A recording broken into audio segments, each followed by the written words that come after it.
Je suis en train de faire l'interconnexion avec la table ronde suivante. Laurent Mazurier, tu pourrais nous rejoindre. Là, je suis en train d'improviser, mais je fais ça souvent dans les événementiels. Parce que effectivement, tu seras dans la table ronde suivante, et puis de toute façon, on va l'enchaîner pour nous présenter effectivement peut-être des exemples concrets de ce qui est mis en œuvre dans les territoires. Moi, j'ai été frappé, messieurs, je suis vraiment le profane, hein. Je me rappelle, il y a quelques années, j'étais au château de Saint-Fargeau, donc un haut lieu culturel, et je crois que ce sont 500 bénévoles chaque été, pendant un mois, qui bloquent leurs vacances de la population locale pour participer au son et lumière du château. Donc ils révisent, ils s'entraînent, ils ont chacun leur rôle, et ils ne partent pas en vacances, ils restent sur place pour participer à cette identité culturelle que représente le superbe, je dois dire, son et lumière de ce château de Saint-Fargeau. Est-ce que c'est quelque chose, Laurent? Alors Laurent, tu es directeur des petites cités de caractère en France. Je vais te laisser présenter ce réseau. Tu interviendras aussi cet après-midi dans l'atelier 2. Mais est-ce que tu peux nous parler un petit peu d'exemples concrets de ce qui est fait en matière de valorisation par la population, peut-être de ce tourisme culturel dans les petites cités de caractère? Alors, je vais improviser un petit peu. Merci. Donc, parce qu'il y a tellement de choses sur lesquelles j'aurais aimé rebondir qu'il va falloir quand même que je me canalise un peu. Les petites cités de caractère, pour vous présenter en 2 mots notre association, donc, qui existe depuis 45 ans. D'abord une histoire de région et qui, depuis une dizaine d'années, prend une dimension nationale. C'est une association de communes. Donc, ce sont des petites villes. Ville historique, on est sur la strate entre le village et la ville plus importante. On est en général des communes d'entre 1000 et 10 000 habitants. Donc toute ville historique et toute qui se retrouve autour de l'idée, ce patrimoine est notre principal atout pour affronter les enjeux de la vie contemporaine, de la société contemporaine. Donc l'idée de mettre le patrimoine au cœur du projet de développement, au cœur du projet d'attractivité, au cœur du projet touristique également. Une fois qu'on a dit ça, toute une série d'outils, toute une série de méthodes, notamment dans l'accompagnement des communes, et puis aussi toute une série de codes qu'il a fallu casser, ou en tout cas notre projet qu'on a regardé différemment depuis quelques années, parce que justement on était un petit peu à l'étroit dans le costume où on nous avait mis du développement uniquement culturel et touristique. Déjà, il a fallu passer le cap patrimoine égale monumental, ce qui a déjà un petit peu été dit. Quand on travaille avec des élus qui sont dans une réalité quotidienne de la gestion d'une ville, on ne peut pas s'arrêter uniquement aux monuments historiques. Et le patrimoine net, nous, tel qu'on le travaille, c'est bien la somme des héritages. D'ailleurs, c'est plus l'approche presque anglo-saxonne. La somme des héritages qui, à un moment, forment la culture, l'identité, n'ayons plus peur de ce mot, l'identité d'un territoire et de ses habitants. Ensuite, il y a l'idée de travailler sur la cité comme un objet patrimonial, pas comme une somme d'éléments remarquables qu'on essaierait de joindre vaille que vaille et à coup d'opérations de remplissage. Dans nos communes, on est vraiment sur la cité et ses habitants forment l'objet patrimonial. Et on est aujourd'hui sur l'appropriation d'outils réglementaires et comment faire d'outils réglementaires, notamment proposés par le ministère de la Culture, qui sont très centrés sur la conservation, la protection, la restauration, comment en faire des outils de développement. Et ça, c'est un des gros enjeux, un des gros sujets sur lesquels on travaille. Et puis, il y a l'idée, pour en venir à ta question, Eric, effectivement, de mobiliser tous les acteurs de la cité. C'est-à-dire aussi bien par l'initiative publique d'intervenir avec exemplarité, évidemment, sur le patrimoine public. Et nous, on a vraiment dans cette idée que patrimoine égale matière vivante, donc de réinterroger les fonctions, les objets, pour les adapter à la vie contemporaine. L'espace public. Et on voit à quel point la qualité des interventions sur le végétal, sur les aménagements, va être le lien et va être un terrain de rencontre entre le public et le privé, mais également les habitants. Et avec cette idée, et on a beaucoup travaillé au cours du précédent mandat, notamment sur la dimension droit culturel, comment on intègre ces grands textes internationaux qui, pour faire court, affirment que toute personne porte une culture, un patrimoine qui doit être entendu, qui doit être respecté, qui doit être intégré dans la définition, l'animation et l'évaluation des politiques publiques. Et ça correspond tout à fait à l'approche que nous, on a dans nos cités de la dynamique patrimoniale. Comment chaque habitant porte une partie du projet, comment chaque personne, chaque acteur de la cité porte une partie du patrimoine, qu'il soit là depuis 10 générations ou qu'il vienne juste pour une journée, tous à un moment vont être acteurs.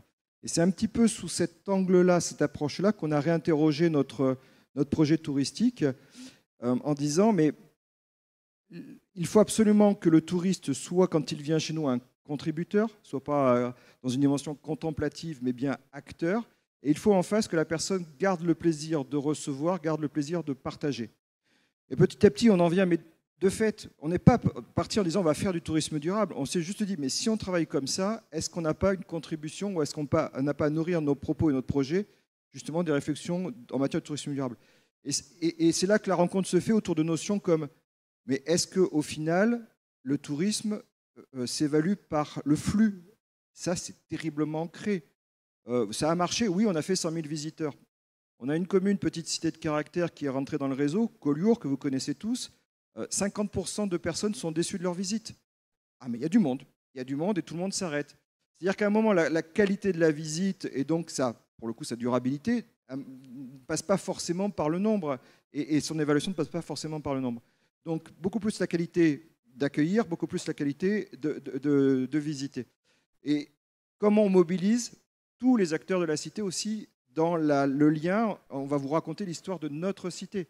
C'est-à-dire qu'à un moment, on est très attentif aux démarches de greeters, on est très attentif aux démarches de commerçants qui vont devenir acteurs, à un moment qui vont faire le lien entre de l'immatériel et du matériel, puisque le patrimoine, c'est aussi ça. Comme à un moment, un pâtissier va proposer une production, un gâteau qui raconte une partie du patrimoine, parce que ça renvoie à une fête, ça renvoie, etc., etc. Donc c'est toute cette approche que l'on travaille à travers justement l'idée de faire un tourisme un petit peu différent, et notamment dans une relation au temps différente. Vous allez rencontrer un patrimoine qui est multiséculaire, parfois multimillénaire. Prenez le temps de le découvrir, prenez le temps de rencontrer ce patrimoine et ses habitants.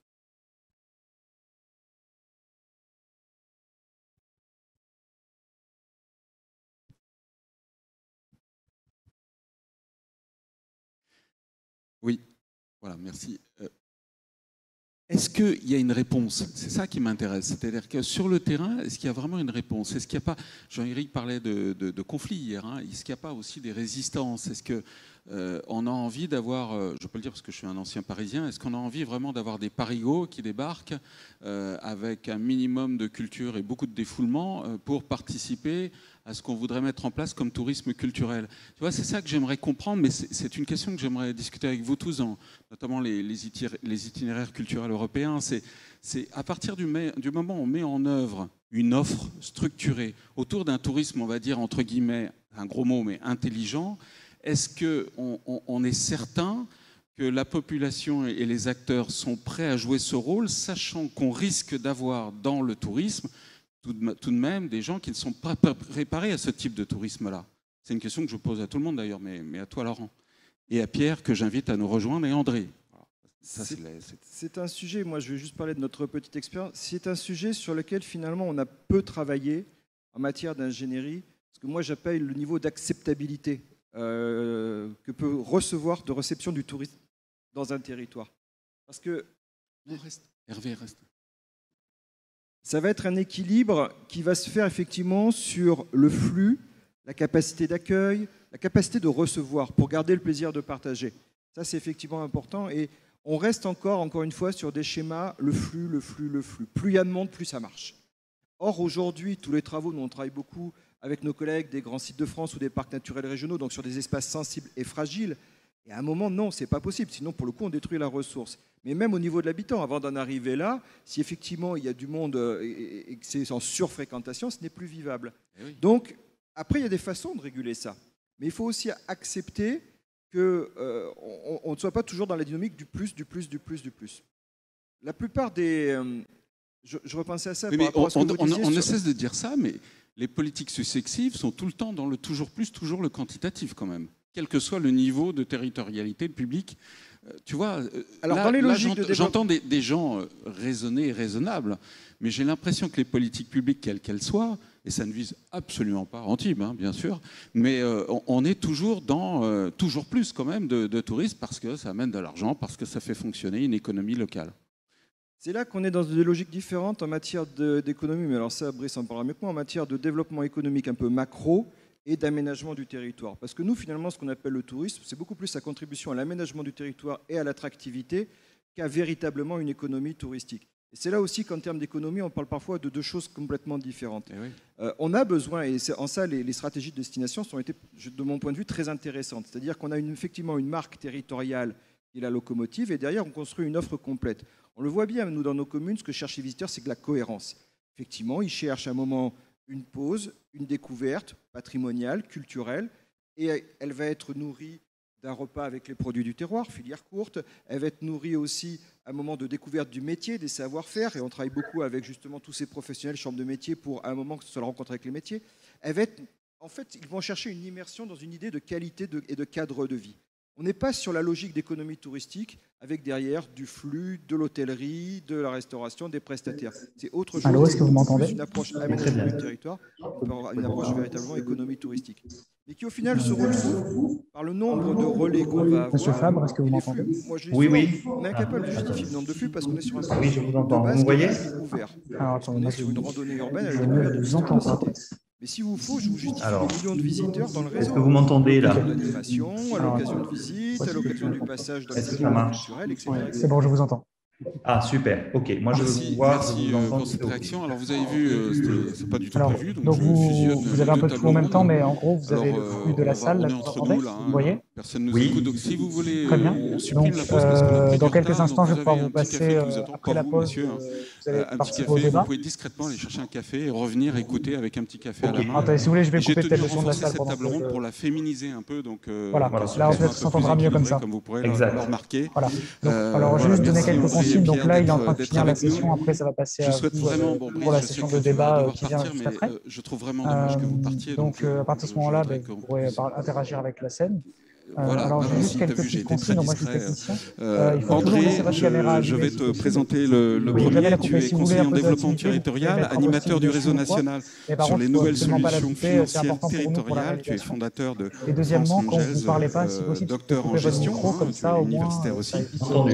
les retours, Alors on a beaucoup de etc. chance, tu es membre du Voilà, conseil scientifique de c'est défi. compris. Alors je pense comme que vous allez Pierre. partir vous après. Et on a beaucoup de chance de 11h15, t'avoir parce c'est ça que tu n'es pas un Oui. expert du m'a indiqué. tourisme, de Donc voilà, vous l'écotourisme, mais tu n'hésitez es pas un juste vous expert. prévenir avec un Ce petit qui message est si en vous devez train partir, même d'émerger si c'est depuis encore quelques pendant la années, c'est session, la s'il y a un peu de participation dans retard. les territoires, Vous des n'hésitez pas à populations, partir. Hein, dans des voilà, juste projets vous prévenez avec un petit territoriaux. message. Ce sera Est-ce que tu parfait. peux réagir Génial. à ce que, Eh ben, écoutez, ce merci que tu beaucoup. as pu entendre et nous donner quelques Et exemples. ça démarre à quelle heure? de ce Dans qu'il faut 5 faire. Alors, je t'ai minutes? déjà posé la question dans Oui, d'autres alors événements. je vous tiens au C'est courant toujours par très message, riche de t'entendre à par travers ce message qui est fait dans textuel. d'autres départements. Dès que ça commence, qui peuvent ou nous dès que j'ai une inspirer information ici, parce que Eric finit la dans session, je pense l'application qu'il de la va m'indiquer population dans combien de temps et ça qui pourrait commence. s'adapter à l'écotourisme. Allez, c'est super. En attendant, Moi, je vous remets le son j'ai du toujours live une et on se hantise, parle par c'est message, alors. que Allez, on super. soit Merci. Merci beaucoup. Et je trouve que de plus en plus, les actions collectives ont tendance à être hors sol. C'est vrai pour un certain nombre d'exemples que je vais donner. Et moi, j'ai envie de partir de ça, c'est-à-dire que comment on se donne un objectif d'impact véritable. Dans le titre de la table ronde, la stratégie, c'est un terme à l'origine militaire, et c'est un terme qui porte une exigence très forte, à la fois qui vise à relever un défi, qui peut être un défi vital, et qui cherche un impact évidemment total, un impact réel. Et dans beaucoup d'actions contemporaines, on n'a pas cette préoccupation, y compris dans les politiques publiques d'ailleurs très souvent. Pourtant, elle est possible, cette préoccupation de traitement total d'un problème. Quand la Troisième République a créé l'école obligatoire, elle a réalisé un programme extrêmement ambitieux, à la fois sur le plan quantitatif et sur le plan qualitatif. Donc il y avait une stratégie vraiment délibérée, avec des moyens et avec des résultats vraiment tangibles. Et donc moi j'ai envie qu'on garde cette préoccupation d'impact, et parce qu'on a des défis vitaux à relever, évidemment, le défi de l'environnement ou le défi de la fracture sociale. Et donc, et puis on parle de territoire aussi. Alors ça peut paraître paradoxal parce qu'on est sous l'effet de ressorts qui sont internationaux, mondiaux, etc. Est-ce que le territoire a encore un rôle à jouer? Il me semble que le Covid nous a un peu rassurés là-dessus. On a besoin d'autonomie, de résilience à l'échelle des territoires. Et puis, on s'aperçoit, quand on balaye les exemples réussis, les exemples inspirants, Loos-Anguel, le Briançonnais, le pays de Figeac, Medellín en Colombie, etc., on s'aperçoit qu'il y a très souvent des dimensions territoriales dans les réussites inspirantes. Il y a d'ailleurs d'autres dimensions qui sont intéressantes. C'est le fait que ce sont souvent des expériences qui sont portées par des personnes, par des leaders inspirés, avec une vision. Ça, c'est une dimension, l'individu, qui est assez absente de nos champs d'observation et de célébration contemporains. Et pourtant, je crois que c'est une dimension essentielle à la réussite. Donc, comment on met l'individu en action et comment on repère, on accompagne des leaders inspirés qui ont la capacité d'entraînement requise. Et le territoire aussi, parce que c'est l'espace de transversalité, de transmission de connaissances, d'évaluation des impacts, etc.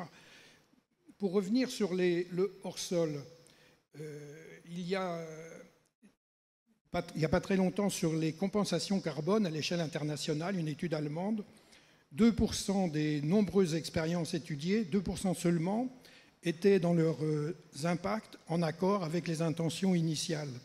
Pourtant, toute la communication a mis l'accent sur l'intention initiale, etc. Actuellement, on parle beaucoup en France des fonds ISR. L'Inspection générale des finances vient de sortir un rapport qui traite avec des mots très, très durs pour cette... Il est question d'absence de crédibilité et de pertinence, de promesses confuses à l'épargnant, etc. C'est-à-dire qu'on a toute une série d'interventions autour de nos objets, autour de nos défis, qui sont des interventions souvent hors sol et souvent peu efficaces. Donc, comment on traite ça? Pour le territoire, on a des promesses tout à fait intéressantes. Par exemple, à La Rochelle, il y a un plan carbone territorial qui a été lancé avec un accent prioritaire sur la réduction des émissions et des propositions de compensation transparentes et dans un horizon géographique limité, 30 km. On peut imaginer qu'il y aura une crédibilité de ce mode d'intervention territoriale par rapport justement à cette question d'impact. Donc le territoire paraît légitime. Alors, de quelles ressources on dispose et de quelles ressources nouvelles on dispose et comment ça peut impacter cette définition nouvelle du tourisme? Alors, la première ressource, je crois, c'est d'établir effectivement une stratégie partagée sur le territoire. Si on a une stratégie partagée sur le territoire, si on a des chiffres, si on a un calendrier, etc., et si on a délibéré de manière collective par rapport à cette stratégie, je pense qu'on emmagasine une énergie, une capacité, une ressource territoriale tout à fait importante. Et puis, on a des choses qui se développent dans le participatif. Effectivement, il y a le participatif démocratique. Alors là aussi, c'est un sujet où on prend parfois les mots pour la chose et la chose pour les mots. On ne va pas trop au fond des sujets, mais si on a de vraies opérations participatives avec quelque chose de très ouvert, quelque chose avec des règles du jeu, avec du travail, parce que la participation, c'est du travail, avec l'engagement des diverses parties prenantes, etc., on peut avoir une intensité participative réelle. Et puis, on a le participatif financier, qui est une ressource formidable. L'an dernier, en France, c'est 1 milliard d'euros qui a été mobilisé par les plateformes de financement participatif, qu'on appelle aussi crowdfunding, donc sous forme de dons, de prêts ou de capital. L'an dernier, c'est 2 millions de Français qui ont participé à des opérations de collecte. C'est plus 62% par rapport à l'année précédente. Ça veut dire que l'individu, là encore, quand il est sollicité par rapport à une opération dans sa proximité principalement, il répond présent. Et quand on étudie les motivations des individus qui sont dans ces projets, aux 3/4, ce sont des motivations qui se rapportent à l'intérêt général, à des aspirations telles que le développement durable, etc. Donc lorsqu'on met en action par des propositions les personnes, les habitants d'un territoire, on s'aperçoit que les défis qu'on évoque sont spontanément relevés, sans qu'il soit besoin de chapitrer sans arrêt les gens. C'est-à-dire que les gens sont tout à fait à même, par rapport à un projet, de déterminer les éléments de désir, les éléments de choix, les éléments de pertinence. Et donc, on a là une ressource tout à fait intéressante. Tu dis, André, que tu disais il y a parfois 50% de la population qui peut participer à des financements. Voilà, sur un village. Plus important que lors d'un vote. Voilà. Donc, on a quelque chose de puissant. Et puis, on a quelque chose qui permet de lutter contre deux autres tendances négatives, qui sont la fuite d'épargne. L'épargne nationale fuit de plus en plus le territoire national. C'était 29% il y a quelques années, c'est 43% maintenant d'épargne qui va s'engager en dehors du territoire national. Donc c'est encore plus vrai à l'échelle territoriale, évidemment. Et puis, un autre phénomène important que j'évoquais un peu avec les fonds ISR, c'est l'absence de transparence. Si on met, même si on ne met pas son argent dans un fonds, si on met son argent à la banque, dans une grande banque française, si on met 25 000 €, l'usage que va faire cette banque de cet argent est équivalent dans une année à 9 allers-retours en avion Paris-New York. C'est une étude de l'Oxfam. Ça veut dire que si on ne s'occupe pas soi-même de la destination de son argent, le système dans sa globalité va s'en occuper et va diriger cet argent vers des objets qui ne correspondent pas forcément à nos attentes. Donc, il ne faut pas seulement diminuer sa consommation de l'avion, il faut aussi contrôler la destination de son épargne. Voilà. Et donc ce participatif, il faut par rapport à lui avoir un degré d'exigence important. Il y a des degrés dans le participatif. On parle beaucoup de participatif, budget participatif par exemple. C'est intéressant, mais il n'y a pas la dimension volontaire, responsabilité, marquée aussi fort, puisque les personnes qui votent sur un argent public. Les personnes qui engagent leur propre argent dans une opération de financement participatif utilisent leur propre argent, leur propre responsabilité. Évidemment, la décision a un degré de responsabilité et de valeur collective bien plus importante. Voilà. Donc, comment on applique ça au domaine du tourisme? Alors, il me semble, moi, qu'il faut une condition d'application, c'est que les participants à ce nouveau tourisme soient des gens qui soient reliés au territoire. Évidemment, ça concerne les habitants, ça concerne les résidents secondaires, ça concerne les gens de la diaspora, etc., plus facilement, mais ça peut concerner aussi de nouvelles personnes qui n'ont pas au départ de lien avec le territoire. Et avec le participatif, par exemple le participatif financier, on va réussir à créer une relation durable avec les personnes qui contribuent à des projets. Parce que quand on finance avec du participatif, on a quasiment toujours une relation durable. Soit que c'est du capital, soit que c'est du prêt, soit que c'est du don avec contrepartie. Hein. Toutes ces formes de financement contiennent une forte densité de durée, d'implication. Alors, est-ce qu'on a des marges de progrès pour ces personnes par rapport à la connaissance de leur territoire? Évidemment, le patrimoine immatériel, par exemple, moi je suis originaire de la Sarthe, il y a l'identité sartoise est très enfouie. La connaissance du patois, des légendes, etc., est quelque chose qui est très, très absent. Donc, il y a des marges de progrès chez les habitants, il y a des marges de progrès par rapport aussi aux plantes sauvages, enfin que sais-je. Il y a toute une série de thèmes sur lesquels les habitants ne sont pas connectés de façon intime, de façon sensible à leur territoire. Donc, je pense qu'il faut progresser là-dessus. C'est une forme de tourisme tout à fait urgente pour transformer culturellement justement cette relation avec la nature, etc. Donc, alors, et comment on procède pour ça? Donc, on peut favoriser les opérations de financement participatif. Il y a des territoires qui le font, le département de la Corrèze, celui de l'Ardèche, etc., avec des résultats tout à fait impressionnants. Donc, il y a une manière pour un territoire de favoriser l'esprit de projet et la participation au projet. La Sarthe l'a fait aussi avec le tourisme, justement. Et donc, il y a aussi, évidemment, l'existence de débats. On peut associer parce que la question, c'est évidemment d'aller vers l'ensemble de la population. Hein. Donc ça, on peut le faire par les débats, en évitant les prérequis, les termes techniques, en évitant les positions a priori idéologiques ou l'exclusion de telle ou telle catégorie, les chasseurs, les automobilistes, les paysans traditionnels, etc. Tous les leaders que j'évoquais tout à l'heure sont des hommes de consensus. Ils travaillent avec tout le monde, ils n'ont pas d'adversaires. Ils n'ont pas cette paresse, cette habitude de confort qui consiste à s'enfermer dans une idéologie, dans une lecture univoque du monde. Donc, il faut proposer des projets concrets, il faut laisser la place au désir des gens, ne pas les chapitrer, comme je disais tout à l'heure, et aussi, sans doute, il faut, dès l'école, avoir une dimension sensibilisation au territoire. C'est-à-dire qu'il faut que les enfants apprennent à avoir une relation sensible avec les paysages, avec les plantes, avec l'histoire, etc. Et je pense que ça, c'est les éléments, on peut dire, d'ingénierie qui permettent d'inventer une nouvelle forme de tourisme vers son territoire. Très bien, André. Merci beaucoup. On a la chance, si cela fonctionne bien, d'avoir avec nous Olivier Fabre. Est-ce que, Monsieur Fabre, vous êtes bien avec nous connecté en visioconférence? Bonjour. Oui, tout à fait. Bonjour. Bonjour, Olivier. Parlez un petit peu pour voir si on vous entend bien. Oui, voilà. Écoutez, est-ce que vous m'entendez bien? Vous entendez bien? C'est bien. Nous, on n'entend pas, mais c'est pas grave. L'essentiel, c'est que le public puisse vous entendre. Olivier, un grand merci d'être avec nous. Je sais que vous avez un timing très serré. On a un peu changé la formule. On a fusionné les deux débats parce que nous avions des personnes beaucoup plus intelligentes que je ne le pensais dans le débat précédent. Donc, on les a gardées avec nous. Je blague, évidemment.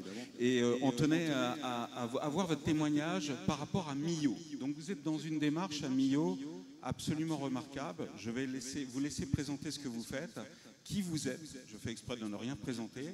Et vous allez nous expliquer quelle est votre démarche, notamment par rapport à l'écotourisme. J'ai eu la chance de vous rencontrer cet été. J'ai pu avoir une visite guidée de votre part. Donc, c'est absolument merveilleux. Et je pense que nous avons là un modèle territorial.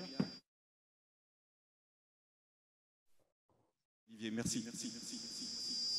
Voilà. Est-ce que vous m'entendez? Tout fonctionne bien? Vous m'entendez bien? Est-ce que vous m'entendez?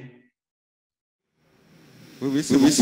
Ah, super, pardon. Alors, excusez-moi. Donc, écoutez, merci tout d'abord de me permettre de participer vraiment avec vous aujourd'hui. J'en suis très, très honoré et le territoire du pays de Millau également. Donc, je me présente, je m'appelle Olivier Fabre, je suis maître gantier à Millau. Nous sommes gantiers dans ma famille depuis 4 générations. L'entreprise a été fondée en 1924. Et je suis à l'initiative d'une candidature au patrimoine culturel immatériel des savoir-faire liés à la ganterie en pays de Millau. Alors, cette candidature, nous l'avons imaginée, je l'ai proposée et nous l'avons imaginée avec le ministère de la Culture et avec l'ensemble des élus du territoire. Son objectif était très simple, c'était la sauvegarde sur le long terme de nos patrimoines.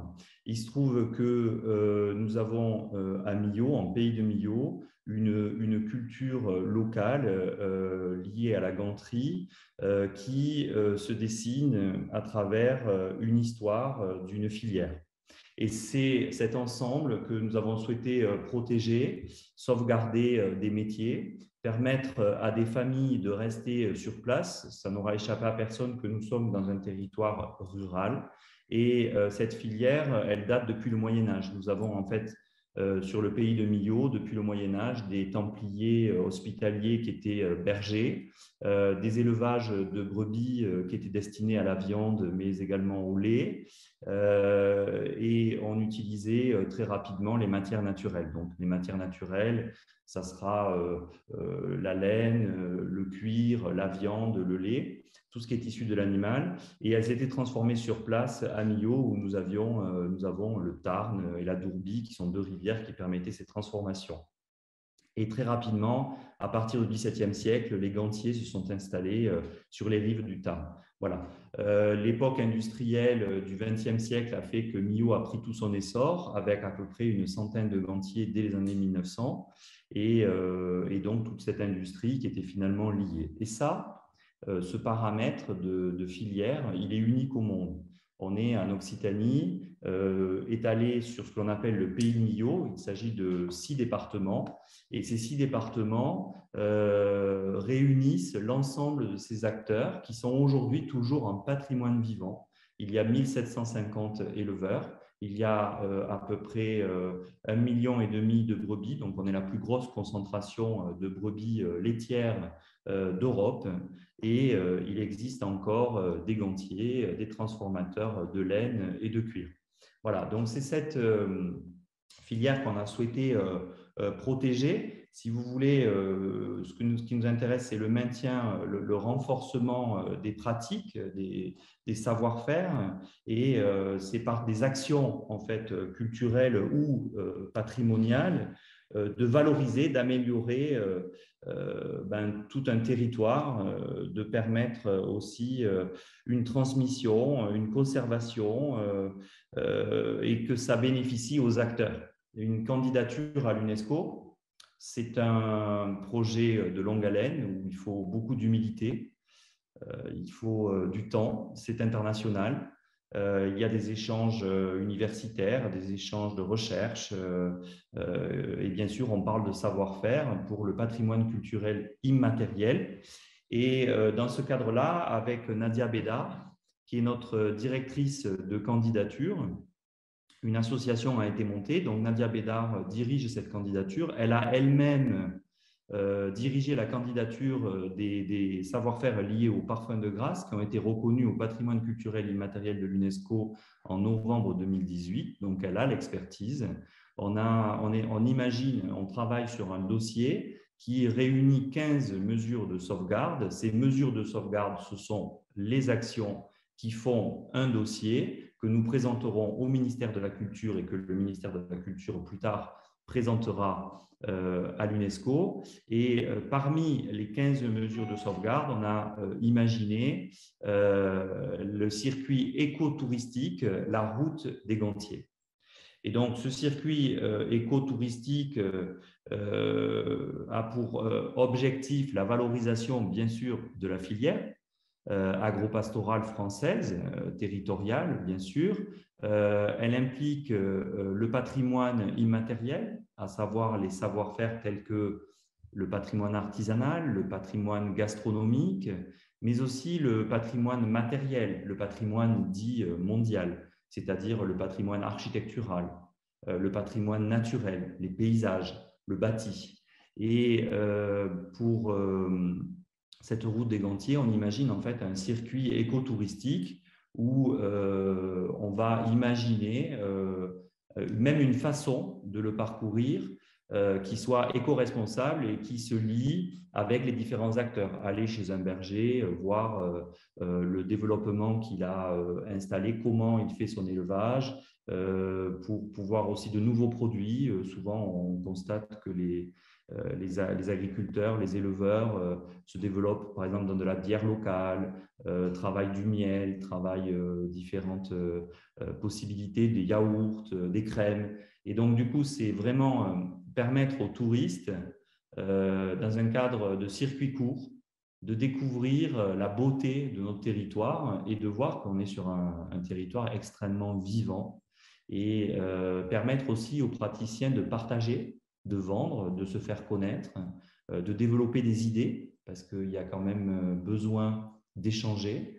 Et puis après, on irait vers du bâti avec des lieux sur les plateaux, liés bien sûr aux jasses pour donner de l'eau aux moutons, aux fermes, aux cités fortifiées. Et puis la partie plus artisanale avec tout le travail de la laine qui est en train de, par exemple, il y a une filature qui devrait ouvrir très prochainement en Sud-Aveyron, limite Tarn, alors qu'on sait que la laine s'était complètement arrêtée en France et ailleurs d'ailleurs.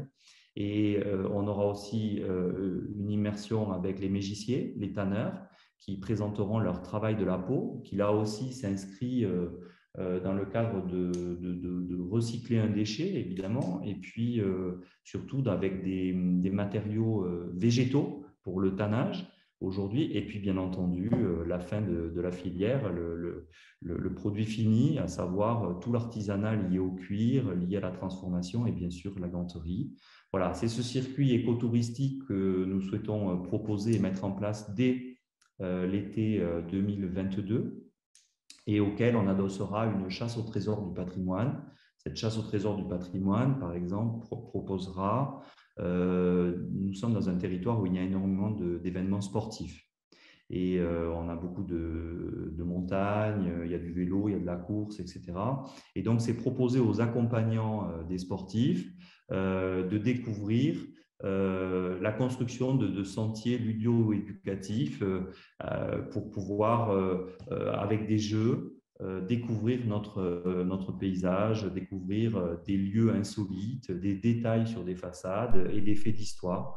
On sait que le public est très attaché au savoir-faire et au patrimoine et surtout à découvrir des parties plus secrètes de nos paysages.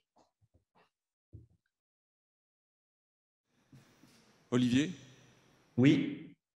Par rapport à cette initiative remarquable, est-ce que vous avez, je ne sais pas si c'est le terme, hein, mais fait une étude de marché? Parce que je constate trop souvent, mais je joue encore une fois mon côté gratte-poil, hein, mais qu'on pose des programmes, mais que finalement les populations ne participent pas tant que ça à ces programmes-là. Est-ce que vous avez des certitudes sur le fait que la population va s'emparer de cette route de la Ganterie et qu'elle va pouvoir participer? Oui, l'implication des populations est essentielle dans le cadre d'une candidature au patrimoine culturel immatériel de l'UNESCO. Le PCI, c'est vraiment destiné d'abord aux praticiens, c'est-à-dire vraiment les personnes qui travaillent. Ici, on ne parle pas de marque, on ne parle pas de marque, on ne parle pas d'entreprise, mais on parle de personnes qui ont le geste, qui ont le savoir-faire, le travail de la main. Et les populations, on les implique, bien entendu, avec, par exemple, tout le développement des festivités, de tout ce qui a un rapport finalement avec le territoire, avec les fêtes, les traditions, les animations. On va aller, par exemple, on fait les veillées des Gantières, donc c'est des animations dans, par exemple, la fête des chiens de berger, la fête de Roquefort, des fêtes très particulières. Et là, il va y avoir des praticiens qui vont présenter leur métier. On va avoir les petits tabliers des gantiers. Ce sont d'autres mesures de sauvegarde. Les petits tabliers des gantiers, c'est de mettre les praticiens dans les écoles pour expliquer aux enfants le patrimoine qui les entoure et leur montrer comment nous travaillons, comment nous fabriquons et pourquoi aujourd'hui on a tout intérêt à faire un gant avec un agneau local, avec une laine locale, de travailler le circuit court. Et les enfants eux-mêmes partageront avec leurs parents, qui peuvent être aussi des nouveaux arrivants sur le territoire et ne pas connaître ce patrimoine historique qui est détenu chez nous. Donc, pour nous, l'implication des populations, c'est essentiel.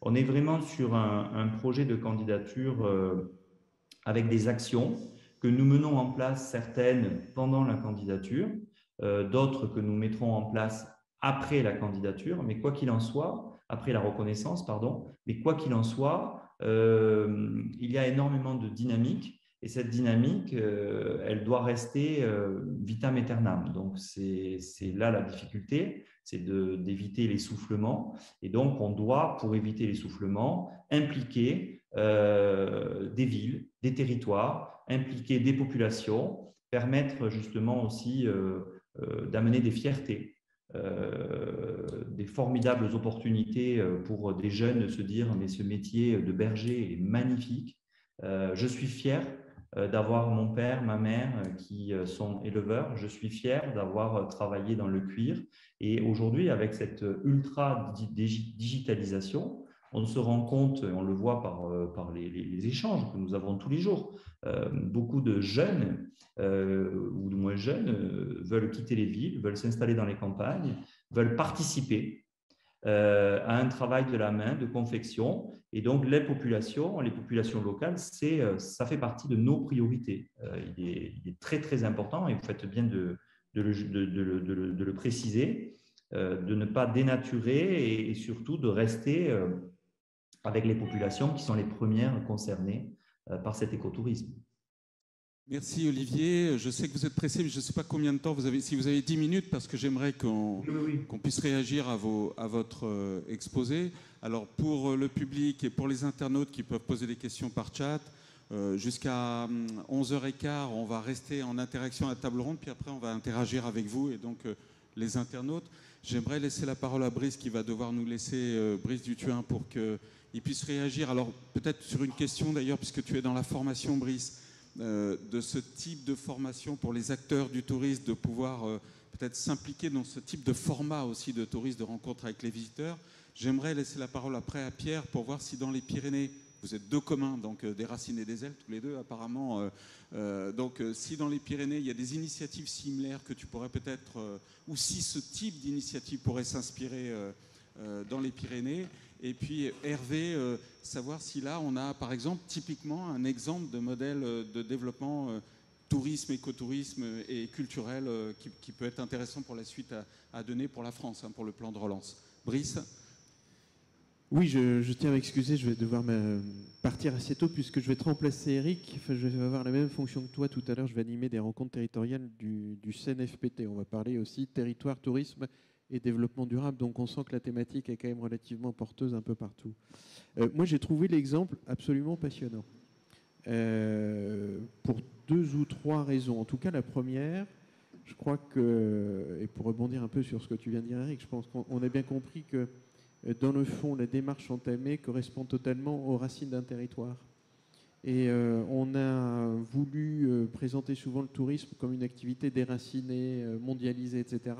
Et le sens de ce qu'on vit aujourd'hui, c'est au contraire, c'est les racines, c'est le fondement même de nos civilisations, de notre culture. Et je pense que là, la démarche est absolument passionnante.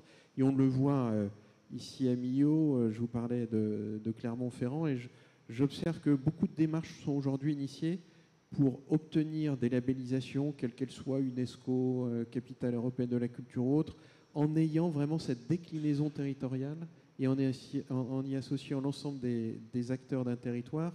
Bien sûr, les habitants, on en a souvent parlé, mais je pense qu'il ne faut pas oublier 2 acteurs fondamentaux, et ce n'est pas mon camarade Vincent Tricard ici présent qui dira le contraire, les entreprises, mais aussi les organismes de formation, et Pierre, je pense, le validera également. Les entreprises, parce qu'à un moment ou un autre, c'est le risque d'essoufflement des projets. Donc, c'est-à-dire pour faire durer une dynamique comme celle-là, il faut que les entreprises puissent s'y engager et qu'il y ait une offre générant des emplois, générant des activités. Je pense que ça, c'est aussi la responsabilité des collectivités, mais surtout des entreprises, de se greffer là-dessus. Et puis, notre responsabilité en tant que formateur, puisque je prends ma dernière petite casquette, c'est d'avoir une démarche pour bien comprendre, dans le fond, les mutations sociales. On voit depuis un certain nombre de mois ou d'années un changement profond du marché de l'emploi. Et ce qu'on observe dans le secteur du tourisme et de l'hôtellerie, par exemple, depuis quelques mois, et ce qu'on lit dans la presse, on le savait auparavant, mais ça a été amplifié par les deux années de crise sanitaire, c'est-à-dire une volonté de donner un sens à son engagement professionnel.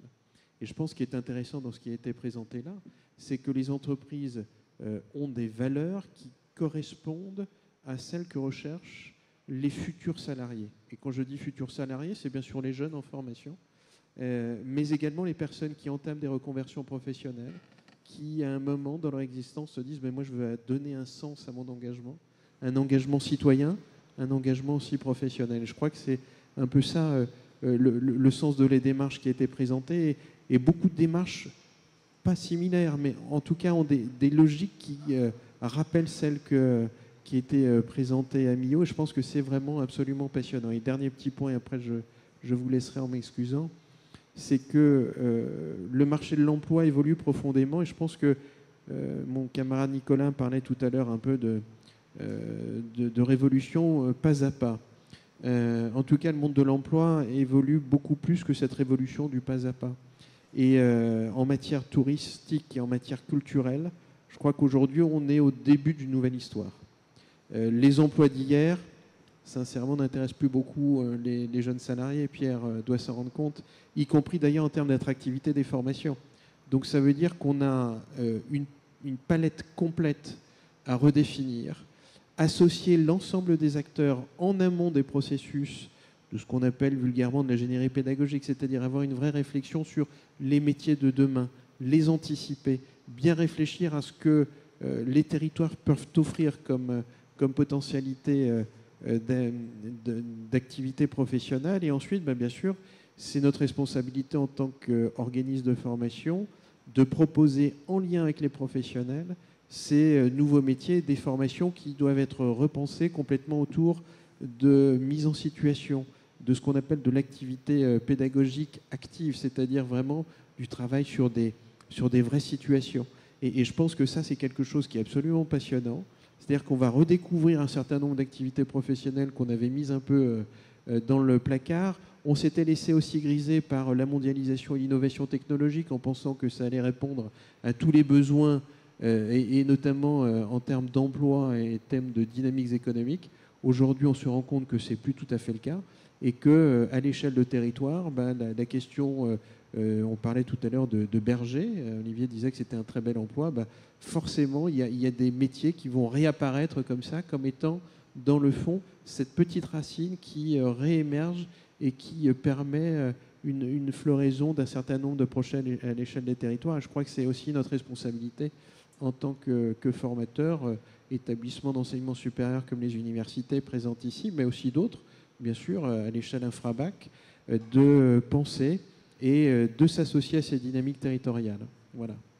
Merci Brice pour ta participation et d'être resté Eric, plus longtemps que prévu. Merci.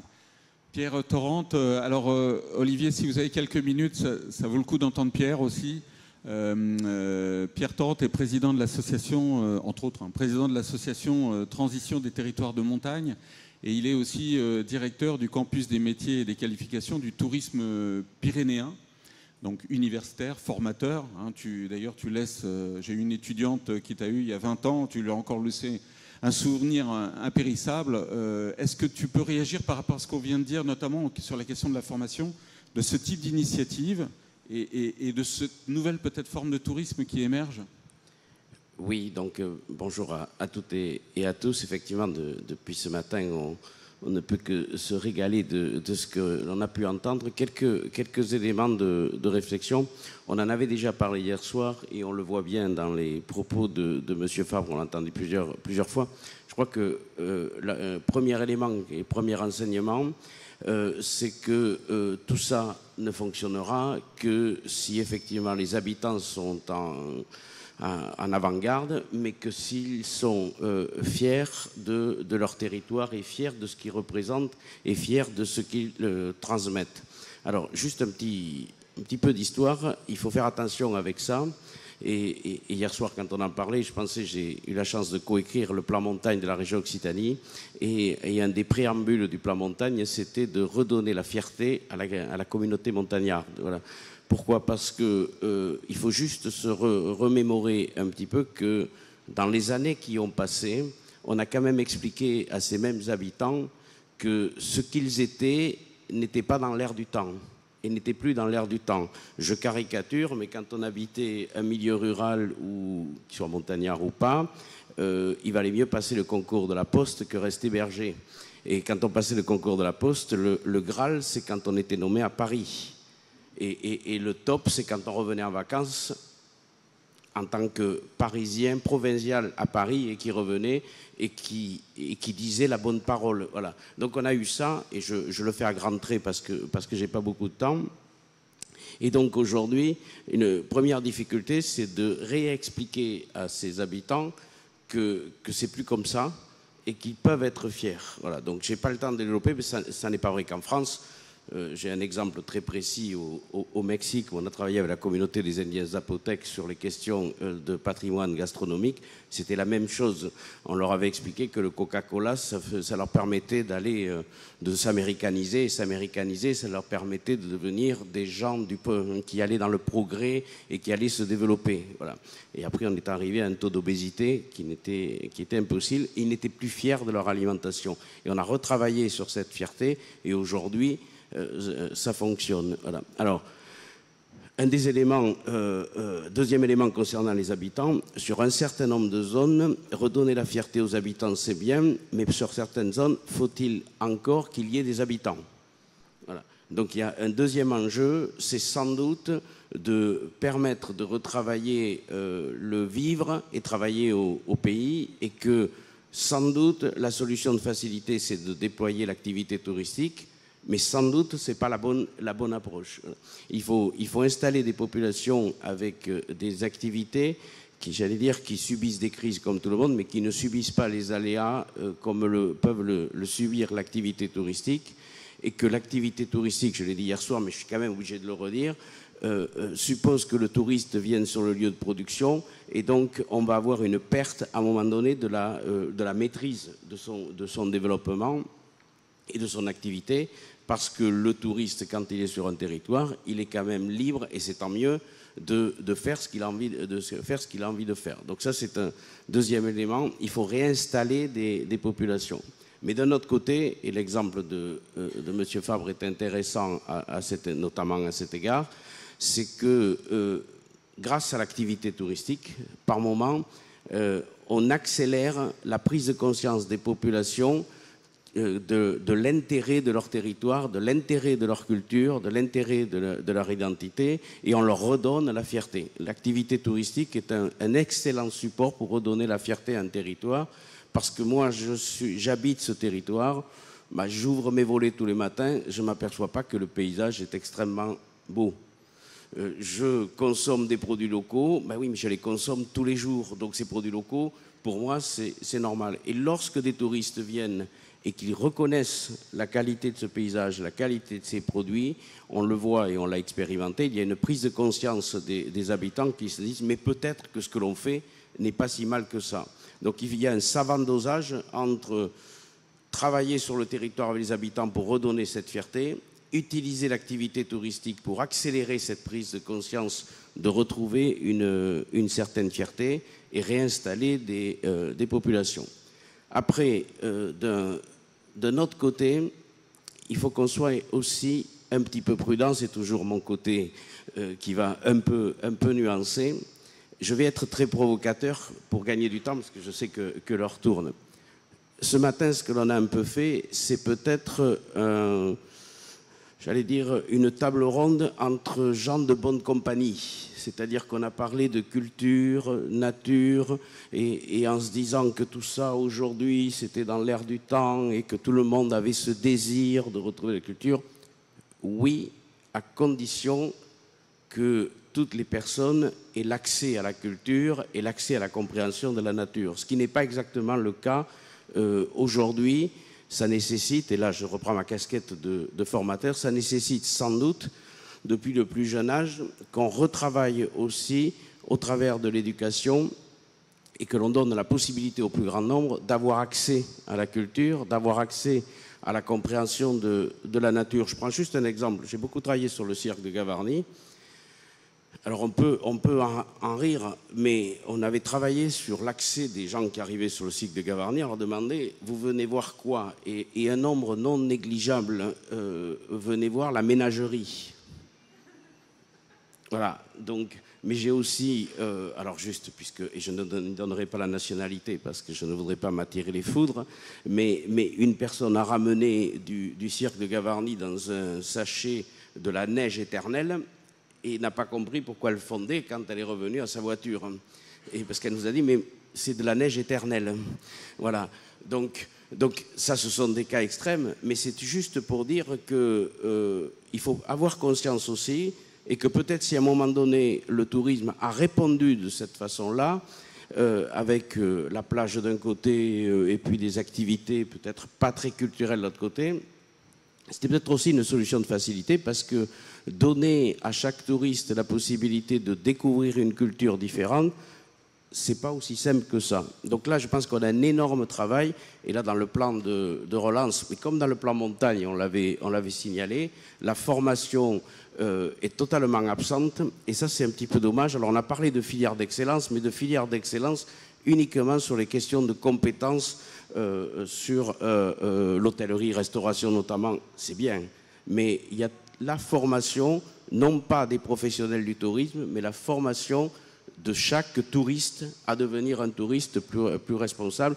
Et ça démarre dès l'école primaire, à mon sens. Donc ça, c'est un point extrêmement important.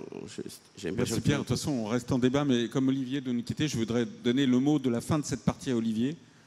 Oui, merci beaucoup.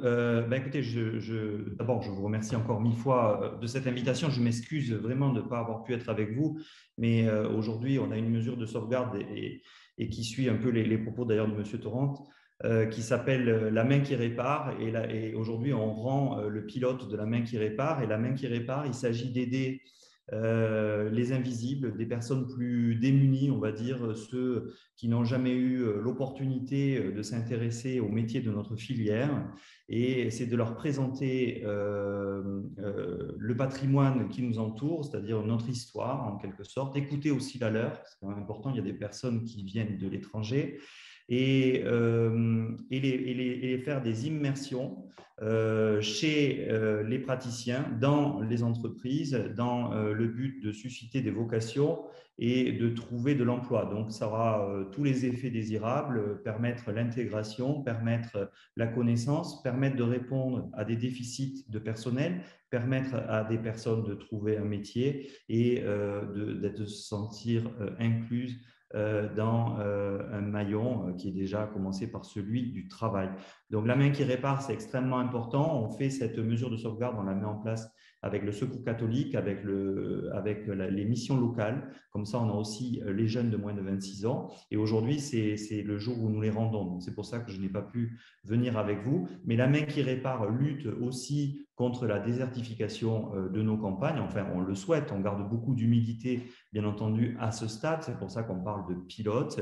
Mais on a une 50aine de personnes qui sont concernées. On a donc, pour résumer et terminer, une candidature au patrimoine culturel immatériel. C'est avant tout une formidable opportunité de valorisation du territoire, mais aussi d'attractivité et de dynamique pour les habitants. Pour les entreprises aussi, il est évident. Et la transmission, elle peut se faire parce qu'il est très, très important de transmettre avec la jeunesse, avec les petits tabliers des gantiers, qui est aussi une mesure de sauvegarde, transmission informelle ou formelle. On envisage d'installer à Millau l'école supérieure des métiers de la peau et du gant, et également travailler de façon inclusive avec d'autres lieux sur l'Occitanie, mais aussi en France. Je pense à Grenoble, je pense à Saint-Junien, je pense à Groyer, à d'autres lieux. Et donc là, ça pourrait créer un campus qui amène une dynamique. On n'oublie pas que nous parlons d'animaux, donc on s'intéresse aussi à la bientraitance animale. Et avec l'école d'ingénieurs de Purpan, on va lancer une chaire UNESCO sur la bientraitance animale avec 3 autres pays. Il y aura l'Éthiopie, l'Argentine et la Chine qui seront dans le projet. Donc l'idée, c'est améliorer bien sûr toute la vie de l'animal, c'est essentiel, et également le cadre de vie, le cadre de travail des bergers et des éleveurs. Et les 2 dernières mesures de sauvegarde pour lesquelles je voulais terminer, c'est bien sûr les pratiques sociales, les rituels et les événements festifs. Je pense à la gastronomie, à la langue occitane, je pense à la danse, je pense aux fêtes. Et là, aujourd'hui, on le met en place et on a tout de suite beaucoup d'associations qui participent. D'ailleurs, la région Occitanie participe pleinement, comme le département de l'Aveyron et d'autres départements, à cette candidature. Et enfin, la dernière mesure de sauvegarde que je voulais évoquer avec vous et terminer avec celle-ci, ce sont les 100 visages qui disent oui. Et là, nous parlons de témoignages transgénérationnels, filmés et photographiés avec des praticiens et qui vont expliquer leur vie et la beauté de justement leur paysage s'ils ne le voient pas quand ils ouvrent leurs fenêtres, mais aussi leur quotidien. Et là aussi, ça permettra, avec les différents BTS, les différents lycées professionnels qui sont en place déjà aujourd'hui avec la région, mais aussi avec les différents GRETA qui sont en place avec le ministère de l'Éducation et du Travail, de pouvoir motiver et attirer sur notre territoire le plus de praticiens possible pour amener cette dynamique que l'on retrouve dans d'autres villes. Alors, toutes les reconnaissances au patrimoine culturel immatériel sont différentes. Certaines sont très dynamiques, certaines ont généré énormément d'activités humaines, hein, j'entends, d'autres moins, mais ce n'est pas grave, de toute façon, c'est comme ça. Et nous, ce qui nous intéresse, c'est de faire vraiment le meilleur pour notre territoire qui est le plus inclusif possible, puisqu'on parle de l'UNESCO. Alors, on est territorial, on est départemental, on est régional, on est national et bien sûr, on est international. Je voulais vous remercier 1000 fois pour m'avoir permis de partager avec vous cette candidature qui nous tient à cœur. Nadia ne pouvait pas être présente avec moi puisqu'elle est déjà là à la main qui répare. Mais merci beaucoup et je vous souhaite une très bonne continuation sur ce magnifique laboratoire d'idées.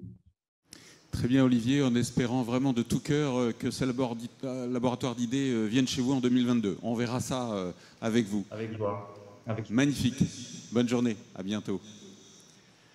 On va passer aux questions du public. Donc je prépare les questions. Si vous avez des questions, préparez vos questions les plus courtes. Hein. On a encore 3 quarts d'heure, donc tout va bien. Mais je voudrais laisser maintenant réagir Hervé, alors par rapport à cet exemple de Millau, et puis bien sûr Laurent aussi par rapport à tout ce qui a été dit.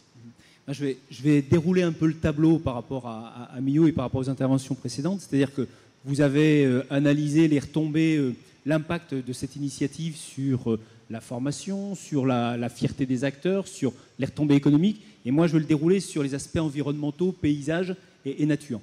Ce qui est intéressant dans cette initiative, c'est qu'on a une approche à l'échelle d'un territoire.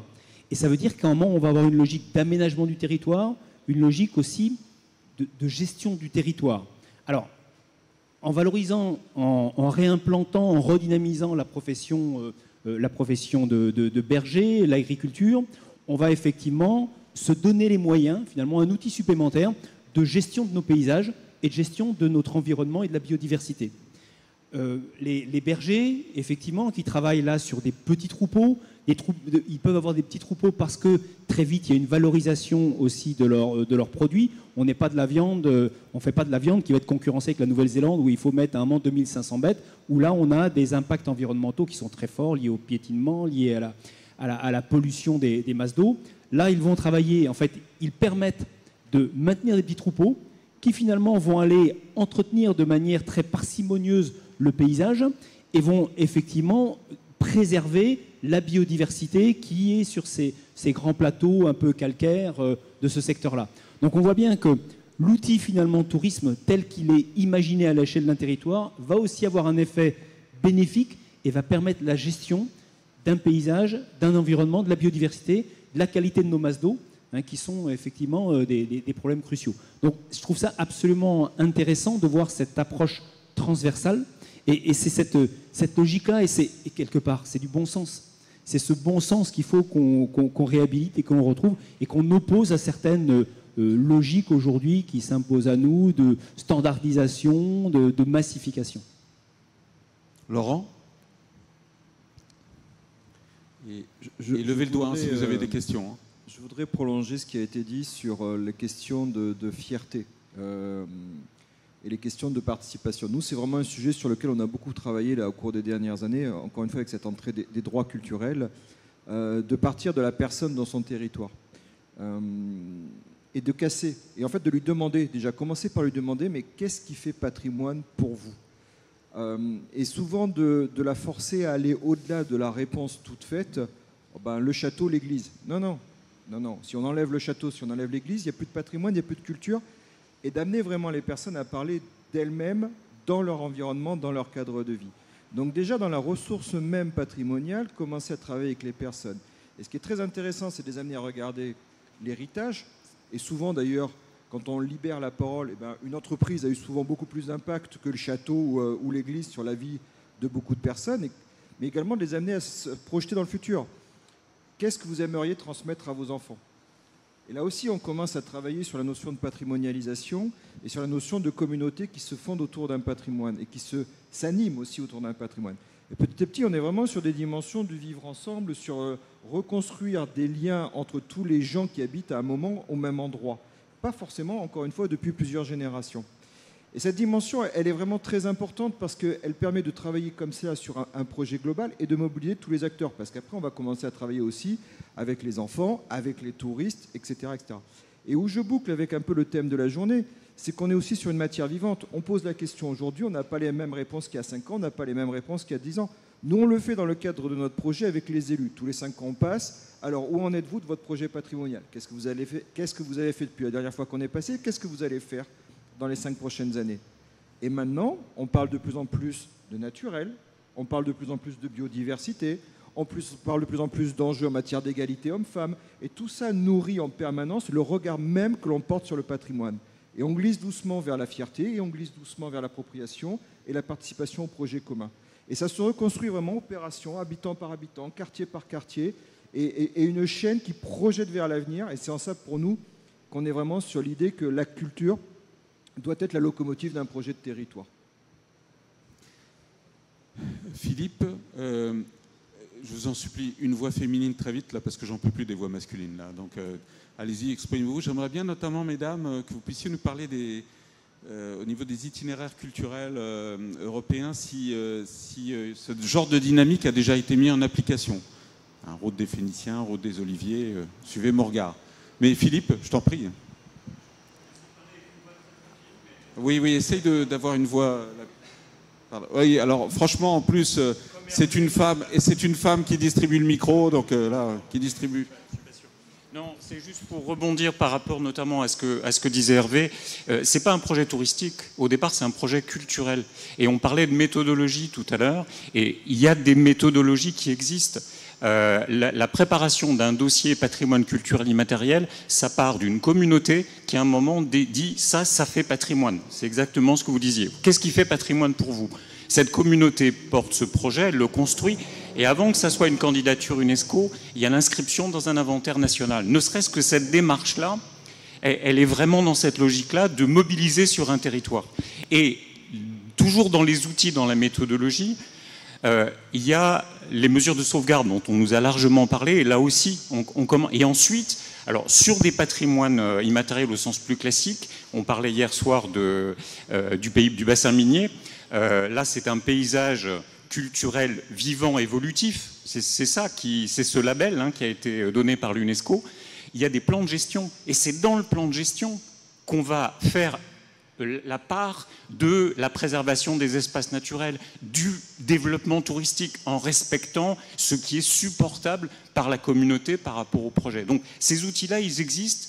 Il y a eu multitude d'exemples. Les parcs naturels régionaux font ça aussi depuis longtemps, d'une certaine façon, même s'ils ne s'appellent pas comme ça. Donc on est aujourd'hui dans comment est-ce qu'on capitalise toutes ces expériences-là, comment est-ce qu'on les analyse, qu'on les décrypte et qu'on trouve les fameux les évaluations possibles autour de ça. Et pour le coup, c'est là qu'on a besoin des universités, des formateurs, pour faire une analyse de tout ça. Mais la méthodologie, elle est là, et j'insiste, ce sont des projets culturels au sens très large. Il ne s'agit pas d'opposer. C'est culturel dans un sens très large, y compris le patrimoine vivant, y compris le patrimoine culturel immatériel, les musiques, les chants, voilà, la gastronomie. C'est pas pour figer qu'on prend le terme de culturel, c'est au contraire pour ouvrir. Et avec, en effet, la question des droits culturels qui est un enjeu majeur dans les années qui viennent. Laurent et Pierre. Oui, je voudrais vraiment réagir à ça et insister parce qu'effectivement, on parle beaucoup de tourisme. Cette démarche-là n'est pas une démarche touristique. C'est d'abord une démarche culturelle. En faire du tourisme, c'est autre chose. Et c'est d'autres savoir-faire, c'est d'autres logiques qui sont mises en œuvre. Et on peut, moi j'ai un exemple très concret en tête, on peut ne pas vouloir en faire du tourisme. On a, nous, dans une commune où on travaille beaucoup sur l'émergence, justement, évidemment, des spécificités. On a par exemple une commune qui a gardé un savoir-faire en Bretagne qui s'appelle autour du poiré, du pommet, pardon. Poiré, c'est autre chose. Pommet. Donc, c'est une espèce de compoté qu'on fait à base de compote de pommes et de cidre. On fait mijoter ça toute une nuit dans une marmite. Du coup, il y a des répertoires de chant et de danse spécifiques pour ne pas s'endormir. Enfin, ça fait vraiment une communauté patrimoniale. On a beaucoup travaillé avec la commune sur la redécouverte de tout ça et sur le porter à connaissance. Fédérateurs, animation, ce que vous décriviez, des fêtes, etc. Mais les habitants nous ont dit, par contre, le jour où on le fabrique, on ne veut pas de touristes. C'est à nous. C'est un lien, c'est du lien social, c'est quelque chose d'important en matière de patrimoine et de communauté. Mais le projet touristique, il ne va pas jusque-là. Donc c'est très important aussi parce que le passage de cela à un projet touristique est vraiment sur autre chose. Mais sur la question des itinéraires culturels européens, c'est un vrai enjeu. Parce qu'aujourd'hui, qui pilote pour faire d'un très bel objet culturel un projet touristique? Ça, c'est une question centrale qu'il faudra aborder. Oui, quelques remarques et en m'inspirant j'allais dire, de peut-être des erreurs que l'on a commises par le passé. Deux remarques. Première remarque, il faut qu'on fasse attention, le tourisme a souvent fonctionné comme ça. Soit c'est la demande qui a structuré l'offre touristique et on répondait coûte que coûte. Vous savez, c'était le traditionnel, le client est roi. Donc il demandait la lune, on se débrouillait à lui donner la lune. Voilà. Et au détriment des habitants, au détriment des ressources, au détriment... Et puis après, il y a eu un renversement de situation qui était priorité au territoire. Priorité au territoire, c'était on regarde ce que l'offre veut, et peu importe quand on parle de tourisme, ce que l'on veut. Et donc, il faut faire attention, parce qu'on ne peut pas déconnecter dans la réflexion et ou au moins se poser la question, est-ce que la réflexion que l'on a sur le territoire, à un moment donné, va prendre, je dirais, une dimension touristique. Pourquoi il faut faire ça? Parce que ce n'est pas parce qu'on aura trouvé ce qui fait patrimoine sur le territoire que ça devienne demain une offre touristique capable de générer du développement sur le territoire. Donc il ne faut pas faire l'un après l'autre, et notamment la culture, je me permets d'en parler devant les représentants du ministère de la Culture. On a eu une période où on se préoccupait de la manière dont on pouvait restaurer les patrimoines et comment on pouvait les financer. Et j'ai vu passer dans les années 80, fin des années 80-90, il y avait une grande technique qui était, je voyais passer des projets de demande de financement, etc., au prétexte qu'il fallait restaurer un patrimoine, ce qui était une bonne chose, on y rajoutait une activité touristique et on montait un modèle économique sur l'activité touristique qui permettait et qui justifiait la rénovation du patrimoine. Et souvent, on était dans l'irréel ou dans le virtuel total. Et comme j'avais publié un article à l'époque, et à la fin, j'avais mis une photo, les premières années, tout va bien, et puis la troisième année, il y a la buvette de Coca-Cola, parce qu'on ne sait plus comment financer, et ça ne marche plus. Donc on est obligé de l'anticiper d'entrée de jeu. Par contre, je vous rejoins, on n'est pas obligé de faire du tourisme. Le tourisme, ce n'est pas une obligation sur Terre, que chaque fois qu'on a quelque chose d'intéressant à faire, de le transformer en une activité touristique. Donc ça me paraît être un élément important. Deuxième élément, il faut aussi faire attention, je l'ai déjà dit hier soir, mais de ne pas faire de cette approche touristique une approche très exclusive. Il y aurait le tourisme de masse d'un côté, et il y aurait le tourisme, on va dire, puisque c'est ce qui nous préoccupe, écologique et culturel de l'autre, allez, je me jette, le bon tourisme de l'autre, voilà. Et parce que ça va pas fonctionner comme ça, Et donc, un des grands enjeux pour réussir le pari du tourisme écologique et culturel dans des endroits souvent qui nécessitent peu de monde, c'est de rendre aussi le plus durable possible. Et là, parce que là, vous êtes là, Antibes, et vous êtes bien placé. Il faut rendre le tourisme de masse, non pas l'éliminer, non pas tirer à boulet rouge dessus, mais le rendre durable. Et l'enjeu de la ressource en eau, l'enjeu de la détérioration de l'environnement, c'est sur le tourisme de masse, c'est pas sur le projet écotouristique en arrière-pays où on sait le gérer parfaitement. Et donc ça passe par là, et ça veut dire, et le troisième élément, ça veut dire qu'à un moment donné, il va falloir aussi gérer les flux, parce que sinon vous allez vous retrouver comme les 2 étés précédents. On quitte le littoral et on va dans l'arrière-pays. L'arrière-pays n'est pas du tout organisé pour recevoir ces flux touristiques et on se retrouve avec un rejet des populations. Donc tout le boulot qui est mené d'un côté pour dire on peut repenser une autre forme de tourisme, etc., va se trouver complètement anéanti parce qu'on aura opposé tourisme de masse et ces formes de tourisme au lieu de les intégrer l'une et l'autre.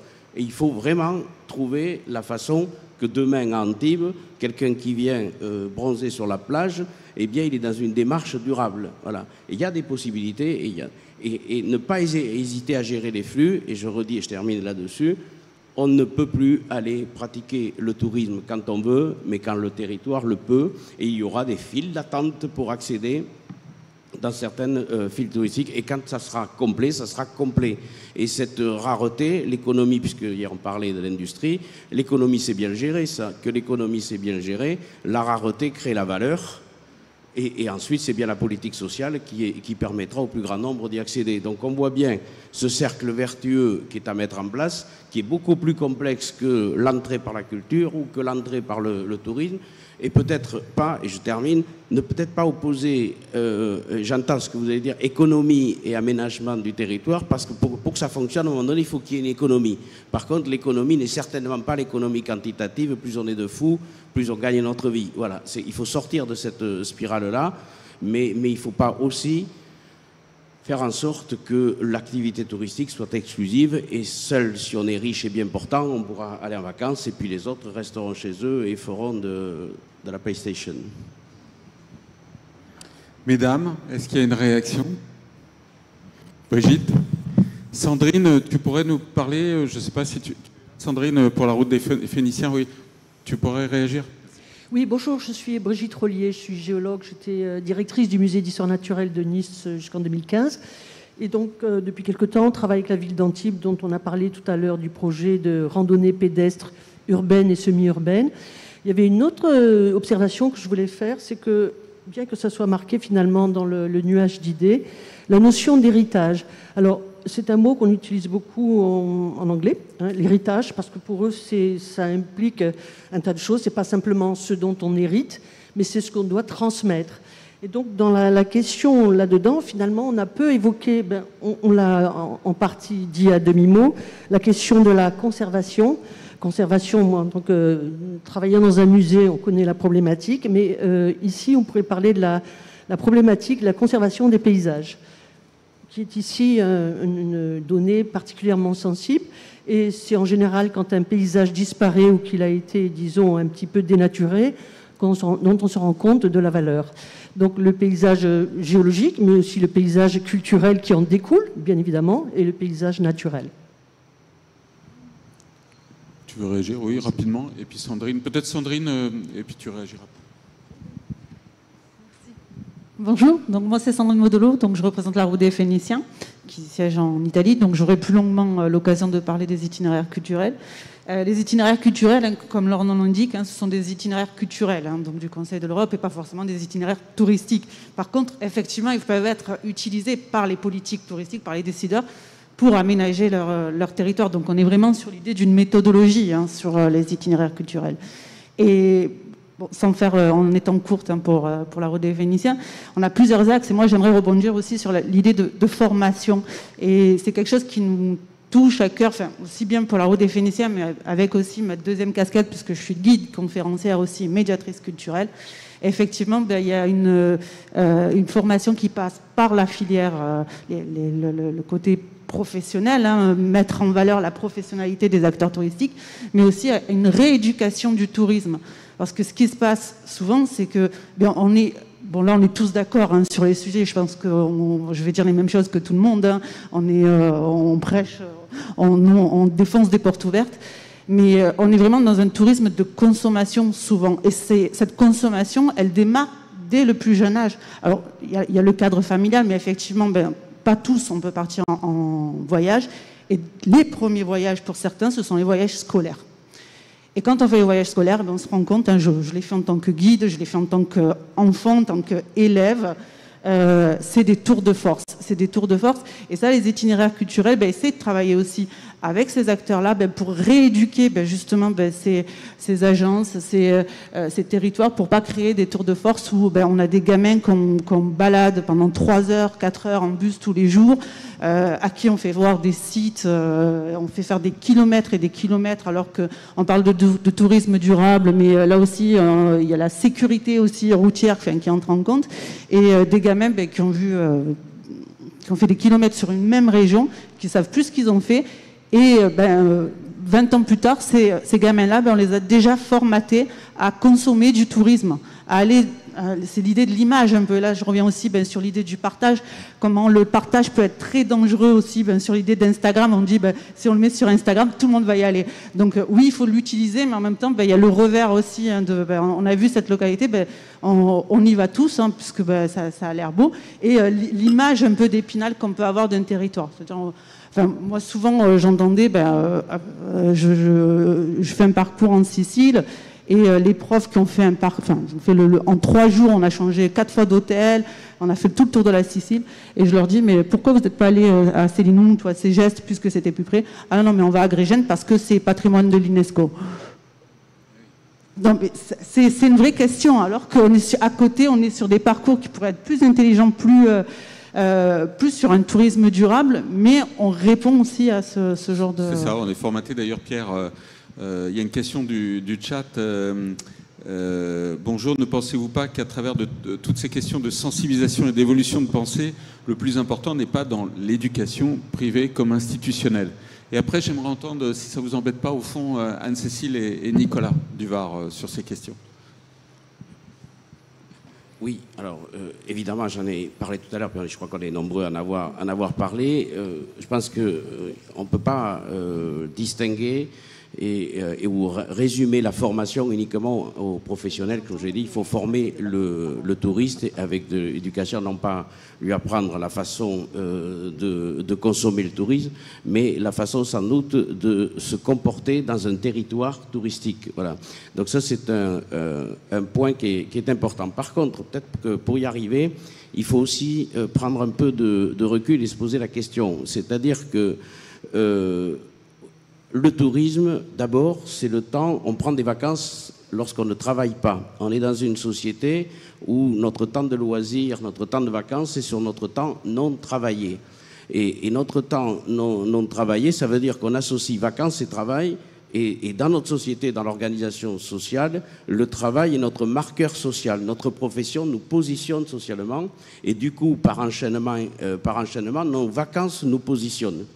Et je ne vais pas refaire, mais si sur la Côte d'Azur, au-delà de l'histoire du tourisme avec l'hivernage, si vous avez autant de succès aujourd'hui, c'est parce que vous avez un peu de soleil et que comme vous avez un peu de soleil, quand je viens passer mes vacances sur la Côte d'Azur, j'ai une grande chance de repartir bronzé. Et donc, quand je vais me promener dans la rue, je serai socialement un vacancier qui a eu accès aux vacances. Voilà. Donc ça marche. Et le problème, c'est qu'avec la culture, quand j'ai visité un musée, quand j'ai visité un patrimoine, le problème, c'est que ça ne se voit pas sur moi. Que ça ne se voit pas sur moi. Et donc, socialement, je ne peux pas assumer, aujourd'hui, je ne peux pas trouver une logique du tourisme culturel. Voilà. Et donc ça, c'est un des enjeux. C'est sans doute, mais là, ça ne se résume pas à nous, c'est comment, et je n'ai pas la réponse, mais au moins il faut se questionner sur la place sociale du tourisme pour arriver à sans doute faire bouger les curseurs. Donc ça, c'est un élément essentiel. Mais je dis bien, tant qu'on se servira de nos vacances, et donc du coup, je vais jusqu'au bout, quand on va visiter la Sicile, le problème, c'est qu'au retour, ce qui me marque socialement, c'est d'avoir visité la Sicile, mais pas d'avoir visité tel ou tel point. On a même, le tourisme, imaginé pousser le bouchon à l'extrême, puisque quand on allait à l'étranger, pour diverses raisons, des raisons économiques, des raisons de sécurité, etc., on a même inventé des hôtels-clubs où on ne sort pas de l'hôtel-club. Et donc je vais dans telle destination, mais en fait j'ai fait l'hôtel-club. Et d'ailleurs, je vais prendre juste un exemple, j'ai beaucoup travaillé sur la petite côte à Sali au Sénégal, et quand vous arrivez dans un hôtel à Sali, sur la petite côte, vous avez à côté, s'il y en a qui connaissent, la commune de Mbour, qui est une commune avec une vie culturelle, mais intense comme il n'est pas permis. Et faites l'expérience si vous ne croyez pas. Vous arrivez à l'hôtel et vous dites à la réception de l'hôtel, qu'est-ce que je peux faire là pour sortir de l'hôtel? Il va vous dire, surtout, n'allez jamais à Mbour. Pourquoi? Parce qu'il y a effectivement des problèmes de sécurité que je n'ai pas le temps de développer. Donc, autrement dit, la partie culturelle, surtout, on n'y touche pas. Et le marché artisanal, parce qu'au cas où il y aurait un problème, on fabrique un marché artisanal à l'intérieur de l'hôtel pour amener des objets, et tout le monde revient, et on offre à la famille, aux amis, etc. Et on envoie la carte postale, et quand vous irez chez vos grands-parents, vous verrez que sur le réfrigérateur, avec le magnète, il y aura la carte postale du pays des Maldives, des Seychelles, mais pas la carte postale de tel monument ou de tel musée. Voilà. Donc on voit bien le rôle social et sociétal du tourisme, et là il y a un enjeu sur lequel on doit travailler collectivement, l'école, les centres de formation, mais la société elle-même et les pouvoirs publics en même temps. Sinon, je ne donne pas très cher de l'avenir du tourisme dans ces conditions-là, parce que moi, mon argent, pour mes vacances, il me sert à ma reconnaissance sociale et sociétale. Alors, dans le dernier quart d'heure qu'il nous reste, voilà ce que je vous propose. J'aimerais bien entendre, comme je l'ai dit, Anne-Cécile et Nicolas, point de vue côté VAR, si je puis dire. J'aimerais qu'on conclue un petit peu rapidement, en quelques mots-clés, tout cela. Et j'aimerais qu'on puisse avoir le temps, Adrien, de diffuser ce magnifique film qui vient des Pyrénées, encore de Marc Bruning, qui nous apportera une pause avant le déjeuner, mais qui sera bienvenue, parce qu'on a beaucoup parlé quand même là. Donc si vous êtes d'accord, je tiens à vous dire également, pour ceux qui ne connaissent pas le lieu, et pour ceux qui participent à notre buffet, on mangera entre midi et demi et 1h15. Il faut être impérativement aux ateliers, impérativement à 13h30. En face, vous traversez la route, je ne sais pas s'il fait beau encore, allez prendre des photos, hein, n'est-ce pas Mélanie? C'est magnifique, vraiment. Là, vous avez, il faut le faire. Voilà, avant de manger, pas après parce que je vous connais, sinon on ne vous revoit pas à 13h30.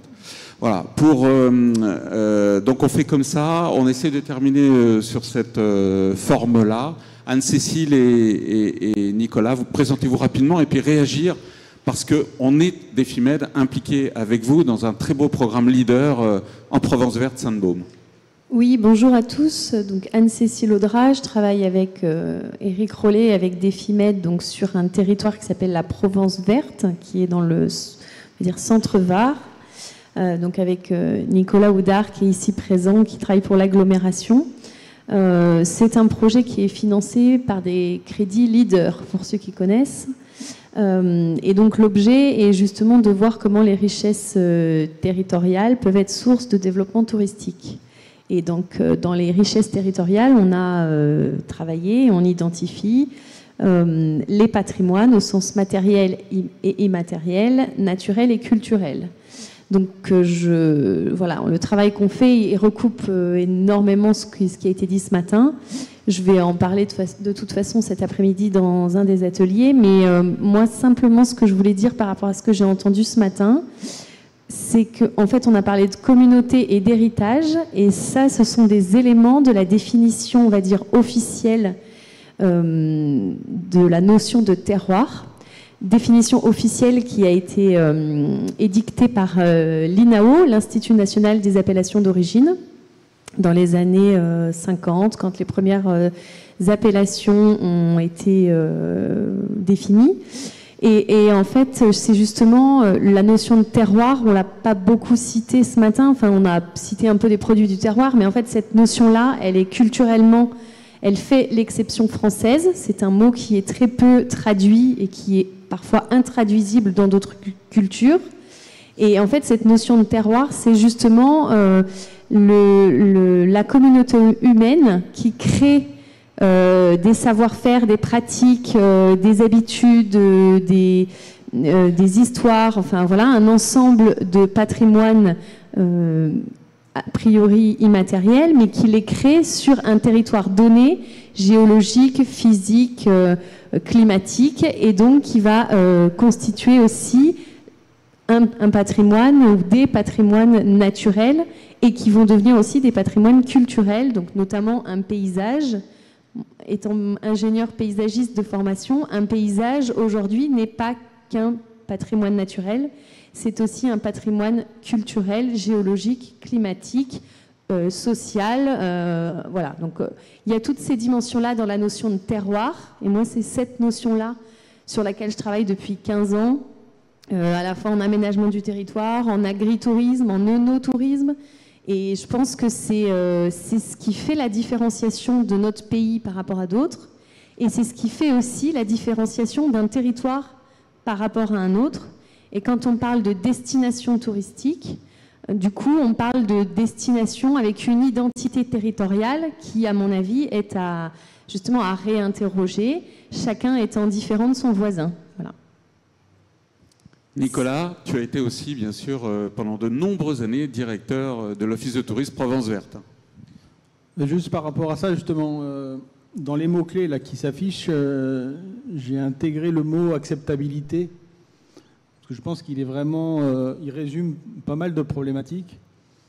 En effet, la porte d'entrée à l'office de tourisme, c'était plutôt le client, forcément. L'objectif, c'était de vendre au client, d'attirer le client, de lui vendre quelque chose.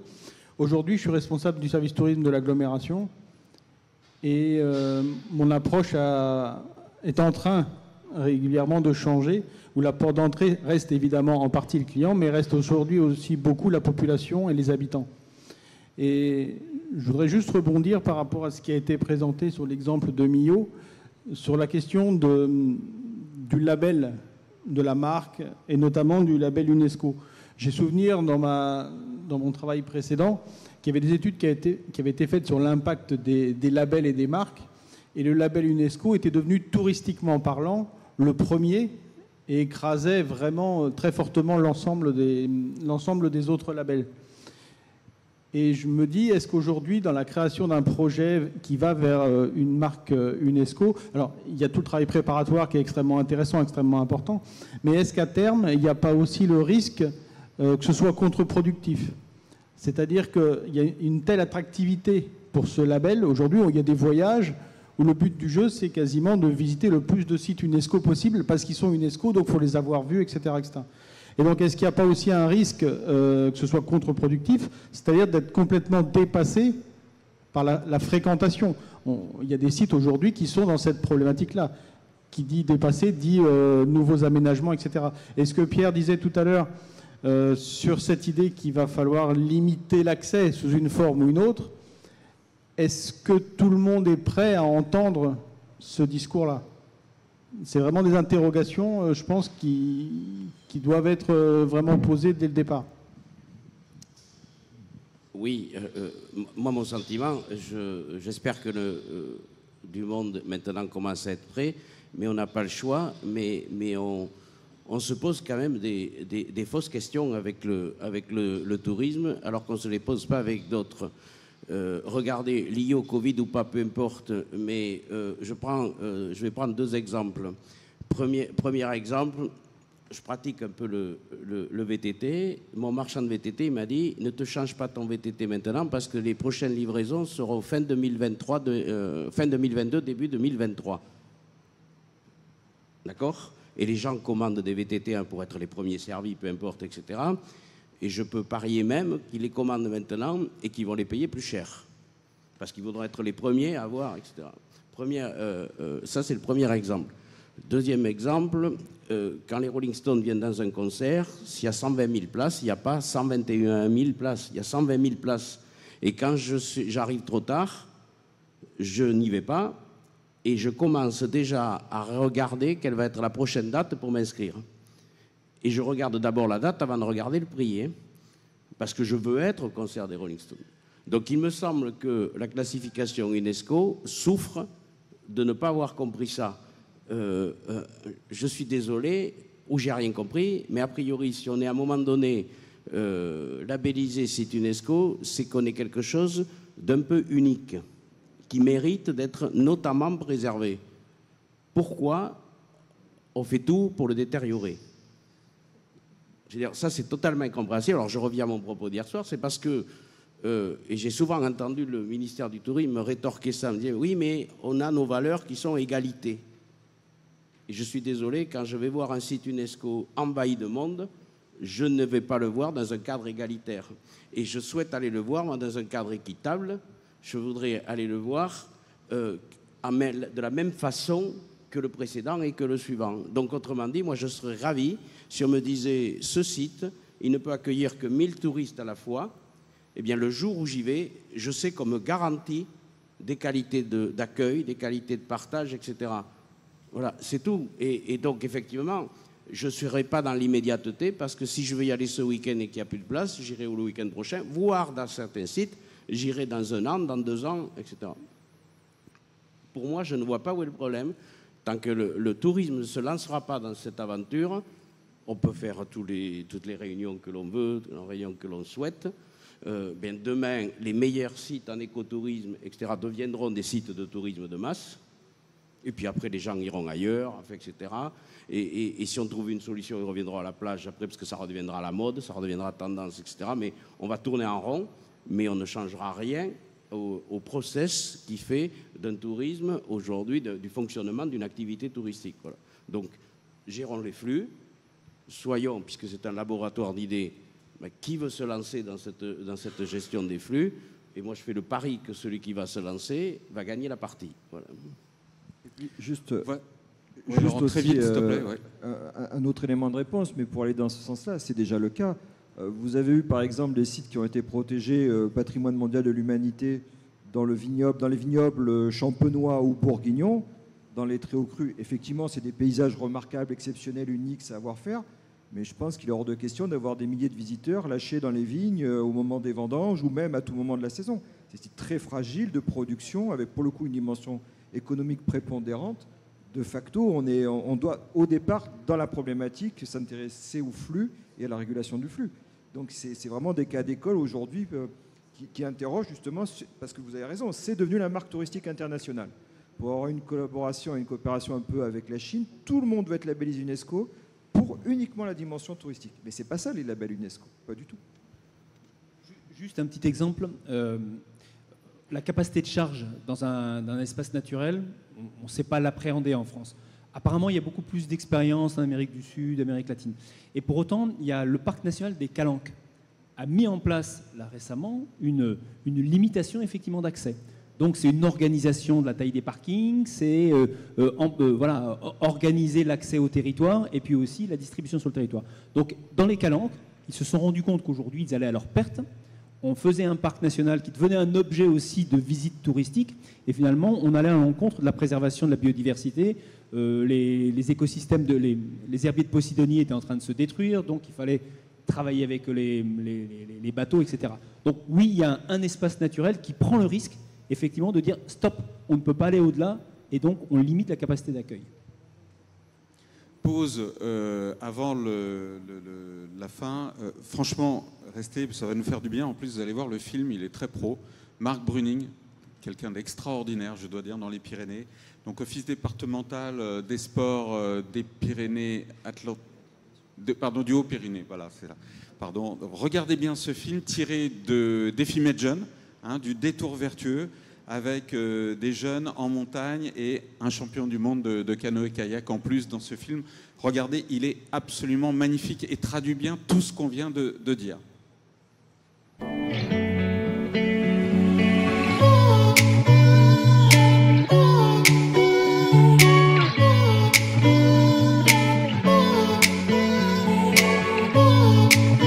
Bonjour, Fatma Akshir, enseignante universitaire, responsable et co-coordinatrice du master management touristique et hôtelier à l'ESC, à l'université de la Manouba, et membre de l'association du tourisme durable écologique Défi Med, donc en partenariat avec la Fédération interprofessionnelle du tourisme. Nous avons organisé cette journée de tourisme Day Tour vertueux, qui est une journée organisée par nos jeunes du club Go Tourisme pour découvrir et mettre en valeur ces différentes richesses naturelles, écologiques, culturelles, donc sur tous les réseaux sociaux et essentiellement sur la plateforme de Défi Med. Donc bienvenue et on va passer ensemble une très belle journée. Merci.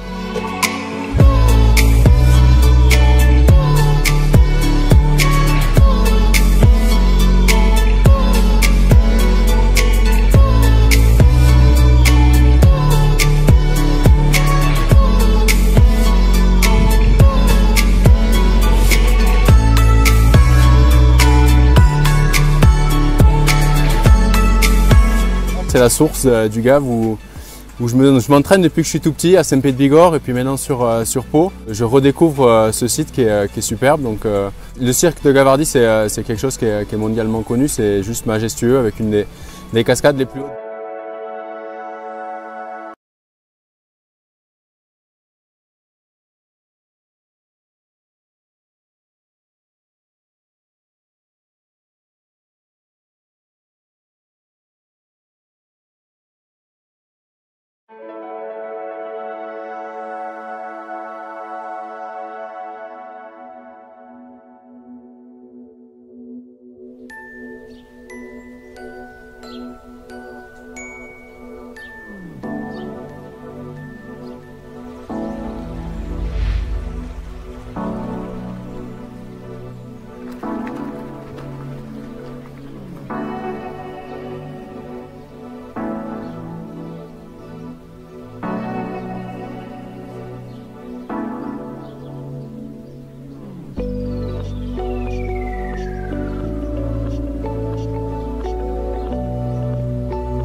C'est la source du Gave où où je m'entraîne depuis que je suis tout petit à Saint-Pé-de-Bigorre et puis maintenant sur Pau. Je redécouvre ce site qui est superbe. Donc, le cirque de Gavarnie, c'est quelque chose qui est mondialement connu. C'est juste majestueux avec une des cascades les plus hautes d'Europe. Et voilà, savoir qu'on navigue tous les jours sur le Gave avec une eau qui provient de là, bah, ça donne des frissons. Ici, on prend bien conscience que cette ressource en eau est vraiment précieuse. On a profité de cette journée, de ce moment pour partager avec les jeunes du club de kayak de Bagnères et également des étudiants de STAPS de Tarbes. Donc c'était un beau moment de partage et de convivialité. Donc c'était une belle journée. Qu'est-ce donc que cet objet inexplicable qui ne peut pas être une montagne et qui a la hauteur des montagnes? Qui ne peut pas être une muraille et qui a la forme des murailles. C'est une montagne et une muraille, tout à la fois. C'est l'édifice le plus mystérieux du plus mystérieux des architectes. C'est le Colosséum de la nature, c'est Gavarnie.